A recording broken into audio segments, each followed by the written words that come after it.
Editorial.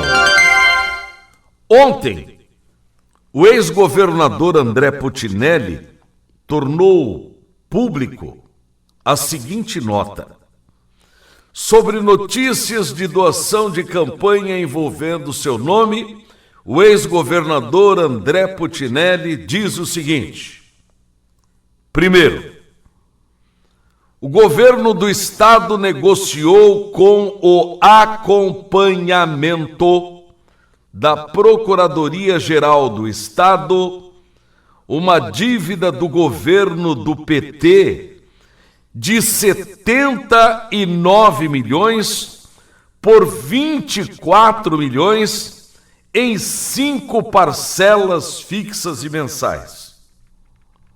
Segundo, eu não pedi qualquer vantagem pessoal, mesmo porque, tendo exigido junto à PGE 70% de desconto, seria inverossímil acreditar que contribuíssem para qualquer campanha minha. Terceiro, estou à disposição da justiça como sempre estive, e sou político que sempre abriu mão dos sigilos bancário e fiscal desde o primeiro mandato eletivo até hoje. Gosto de ver o camarada que aguenta o tranco e não treme diante de fatos que são criados apaixonadamente, como nesse caso em epígrafe. Às vezes, é preciso que tenhamos, como leitores, ouvintes, telespectadores, um olhar crítico a respeito daquilo que está sendo noticiado, porque a notícia, nesta época em que ela viaja na velocidade da luz, às vezes é uma coisa, e quando a analisamos, acabamos lendo e compreendendo outra coisa. E então ela se transforma em algo bastante diferente. Vou dar um exemplo a quem estiver me ouvindo. Lembram-se, antes de ontem, quando foi publicada a notícia que a administração do Azambuja tinha 70,97% de aprovação? Ontem, aquela mesma notícia virou pó. E sabem por quê? Porque não era verdade. Então, vejam as consequências disso. O Azambuja, quando leu o jornal, naquele seu maravilhoso apartamento que parece um castelo no ar, deve ter pulado da cama, saltitando e sapateando. À tarde, já estava triste, porque virou motivos de gargalhadas. E volto a insistir e a repetir a frase do Brizola: uma gargalhada, quando bem dada, derruba qualquer governo.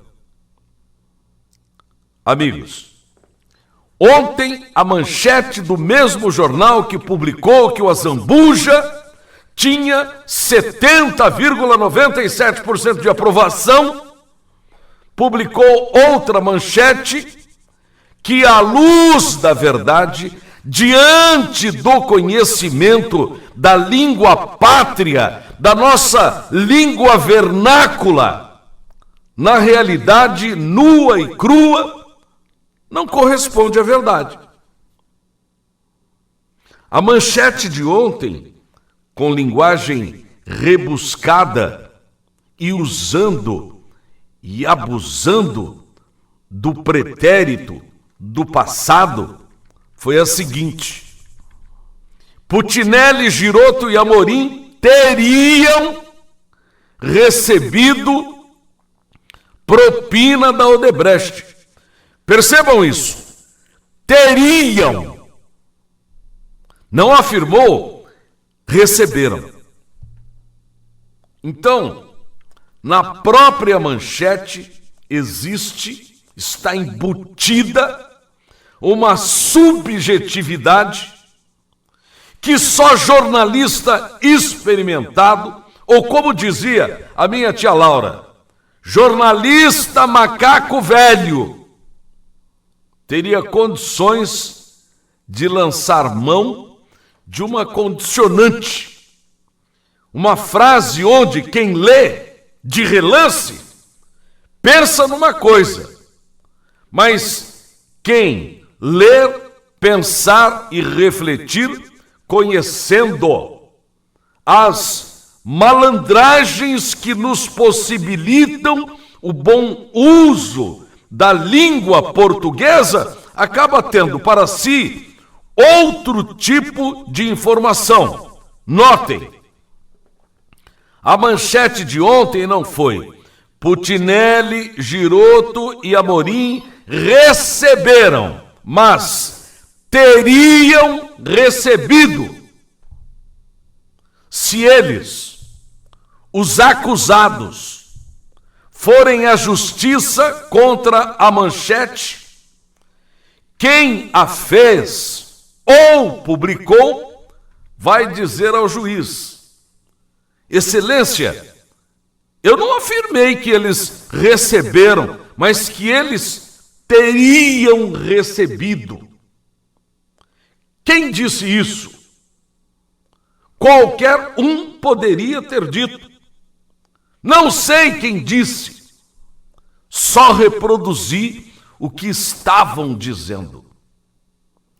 Disse que teriam. E isso não é, ao pé da letra, uma afirmação que nasceu da minha lavra, da minha pena, da minha boca. Então, vencida essa primeira etapa, vamos a outro raciocínio lógico. Alguém tem para receber de um governo do Estado uma quantia de 79 milhões de reais.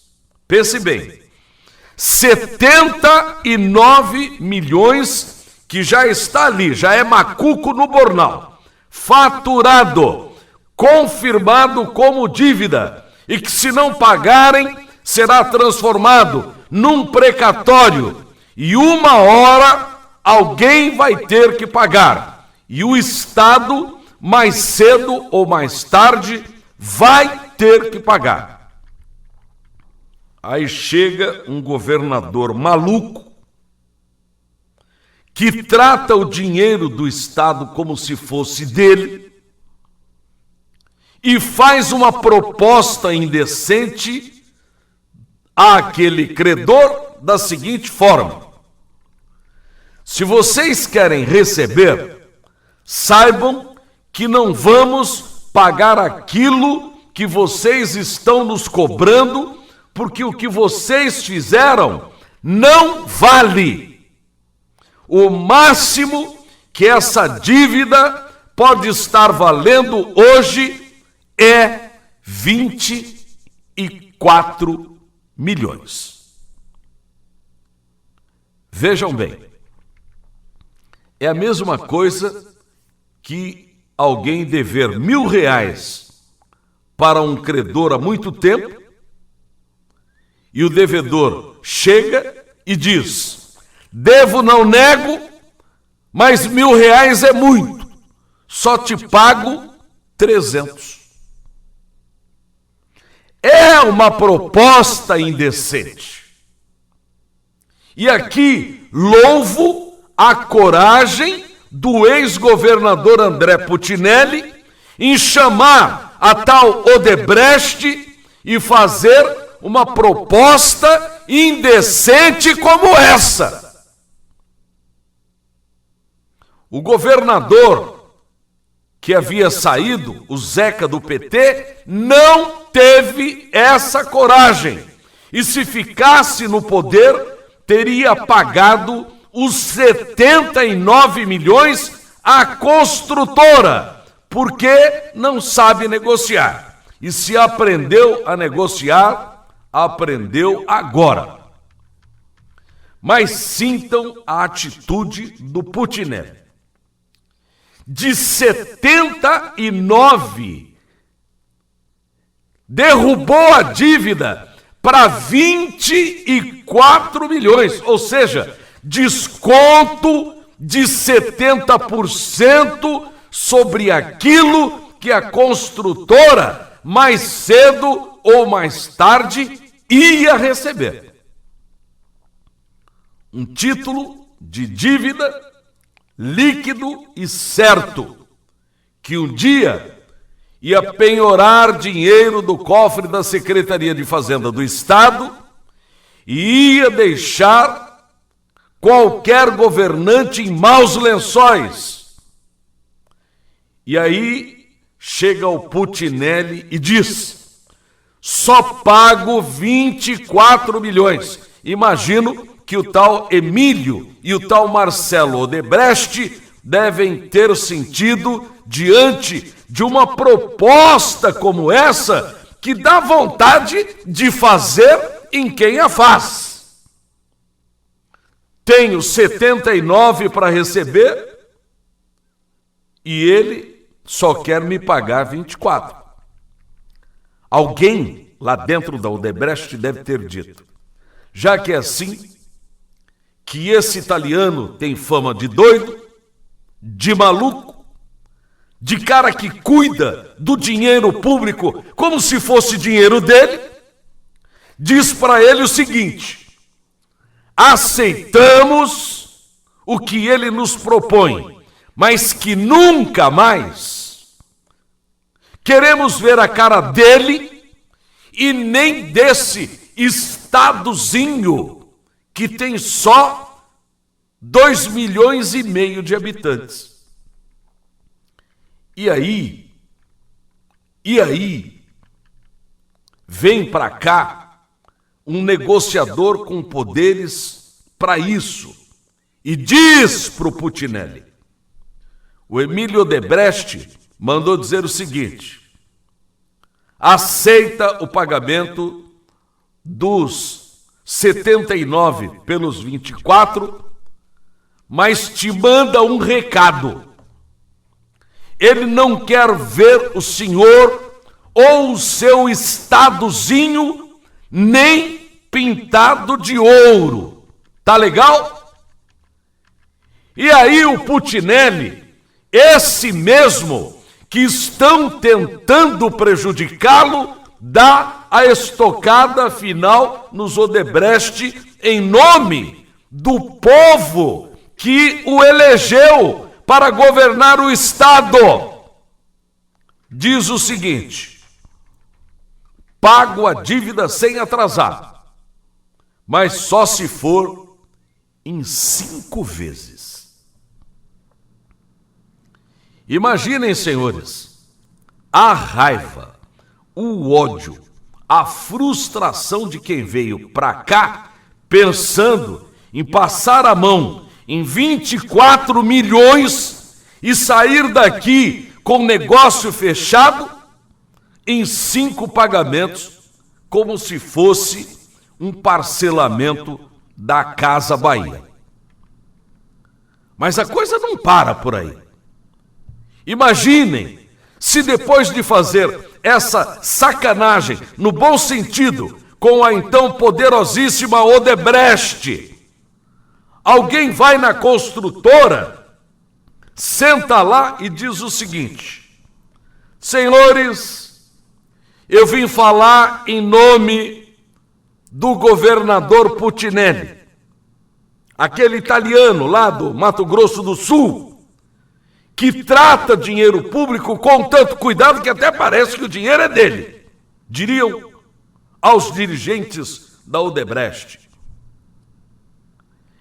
E o interlocutor diz: ele me mandou aqui para que vocês deem uma ajudazinha para ele, para a campanha de reeleição dele. Ele quer continuar governando Mato Grosso do Sul, mas vai precisar de apoio financeiro de vocês. Você que está me ouvindo, se você fosse o Odebrecht, quanto você daria a um Putinelli que pegou uma dívida de 79 milhões, jogou para 24 e parcelou como quem parcela a dívida nas Casas Bahia?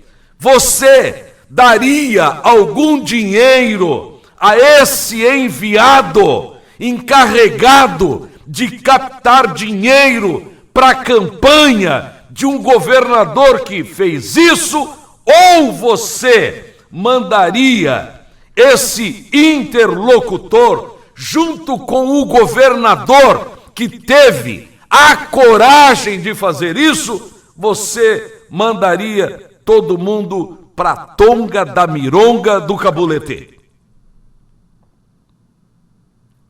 Portanto, senhores, ouvintes, telespectadores, cuidado com aquilo que vocês estão ouvindo e lendo. Cuidado com o que te falam e que você sai por aí espalhando. Cuidado para não injustiçar quem não merece. Cuidado com as notícias que pensam em fazer de você um bobalhão, um boca mole, um repete tudo como se fosse um papagaio. Cuidado com a campanha política antecipada de um governo que fabrica notícias. Sorte que fabrica errado. E muita gente não acredita mais nessa administração e por isso o truque deles é desacreditar as pessoas de bem. Assim como tentaram fazer na campanha eleitoral para a Prefeitura de Campo Grande, quando disputou a Rose Modesto com a carteira cheia de dinheiro contra o Marquinhos, sem dinheiro e candidato forte no coração do povo. De repente, os trade passaram a ser demonizados e só eles, do governo, os bonzinhos. Bom dia.